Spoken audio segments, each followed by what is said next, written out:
बिशनपुर गांव के बाहर वो पुराना काली घाटी चौराहा आज रात कुछ ज्यादा ही डरावना लग रहा था। अमावस्या की काली रात थी और चारों तरफ गहरा सन्नाटा फैला हुआ था। सिर्फ झिंगुर की आवाज गूंज रही थी। राजेश और उसकी पत्नी सुनीता बगल के गांव से एक शादी अटेंड करके वापस लौट रहे थे।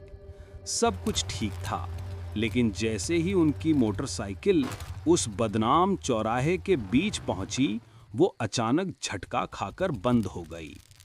राजेश ने डरते हुए इधर-उधर देखा। गांव के बुजुर्ग हमेशा कहते थे कि इस चौराहे पर रात को तांत्रिक क्रियाएं और उतारा किया जाता है। तभी सुनीता की नजर सड़क के ठीक बीच में पड़ी।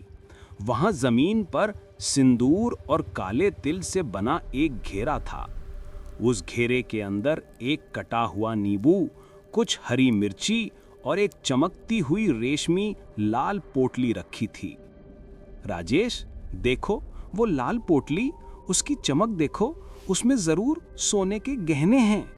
सुनीता की आंखों में अचानक लालच चमक उठा। राजेश कांप उठा। उसने सुनीता का हाथ पकड़ लिया। नहीं सुनीता, पागल मत बनो, वो टोटका है। किसी ने अपने बीमारी और बला उतार कर यहाँ फेंकी है।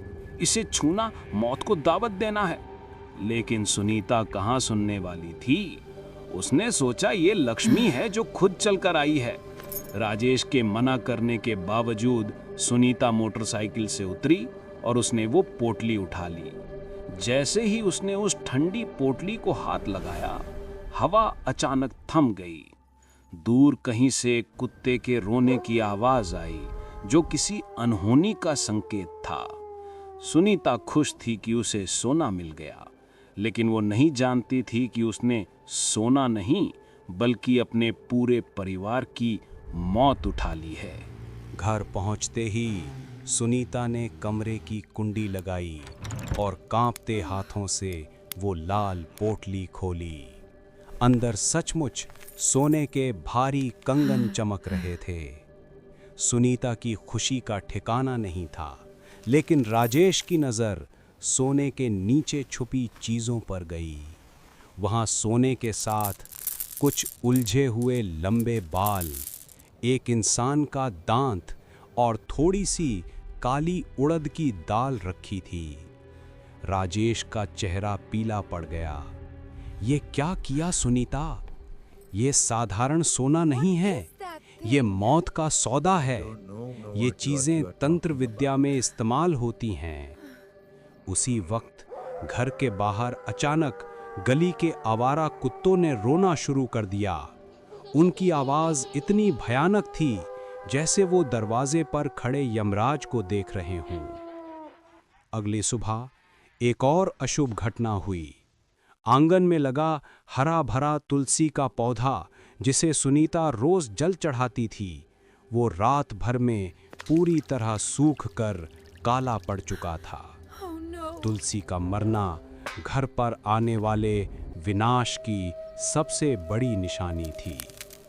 लेकिन असली खौफ तब शुरू हुआ जब उनका 20 साल का बेटा रोहन अपने कमरे से बाहर आया। वो लड़खड़ा रहा था, उसका शरीर आग की तरह तप रहा था और आंखें खून जैसी लाल थीं।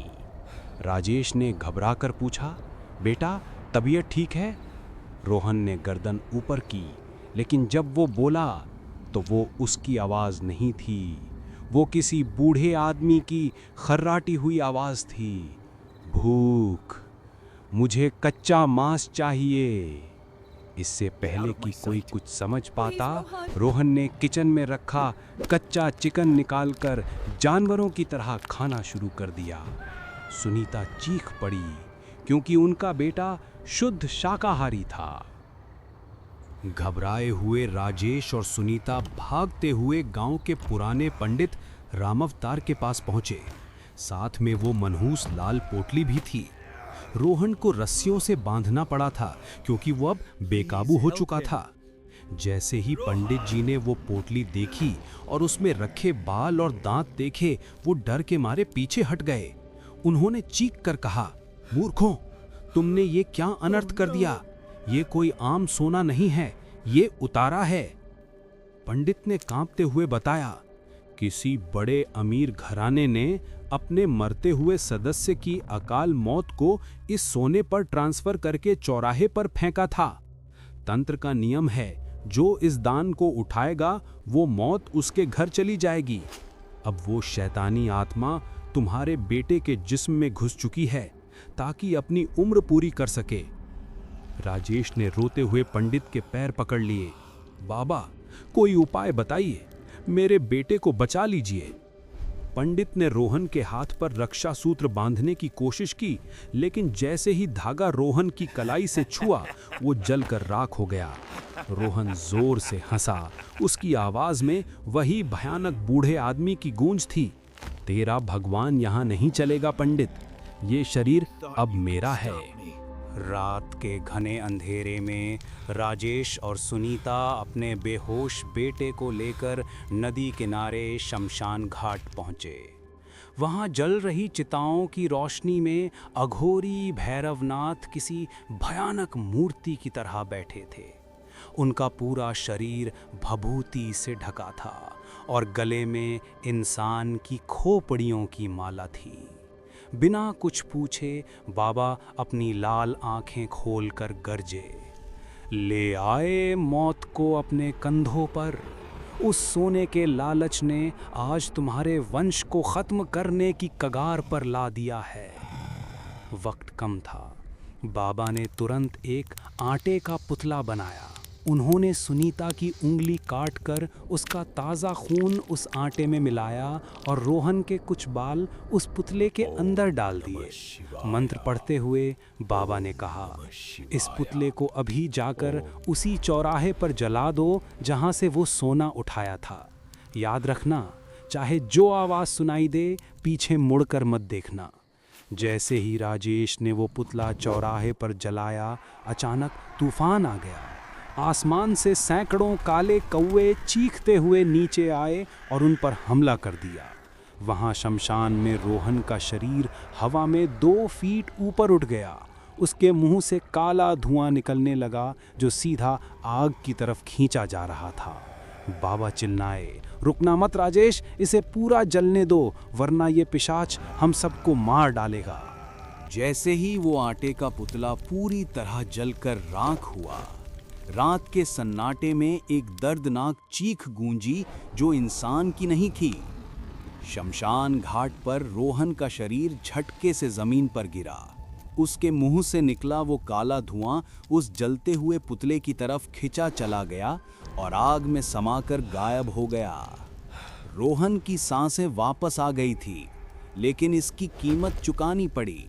उसका सीधा पैर, जिसे पकड़कर उस आत्मा ने उसे हवा में उठाया था, वो अब सूखा लकड़ी की तरह काला और बेजान हो चुका था।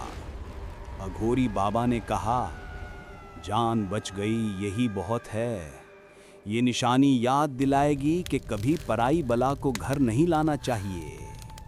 जब सुनीता ने रोते हुए उस लाल पोटली को दोबारा देखा तो वो हैरान रह गई। वो सारे सोने के गहने अब कोयला बन चुके थे। वो सिर्फ एक छलावा था जो लालच देकर शिकार करता था।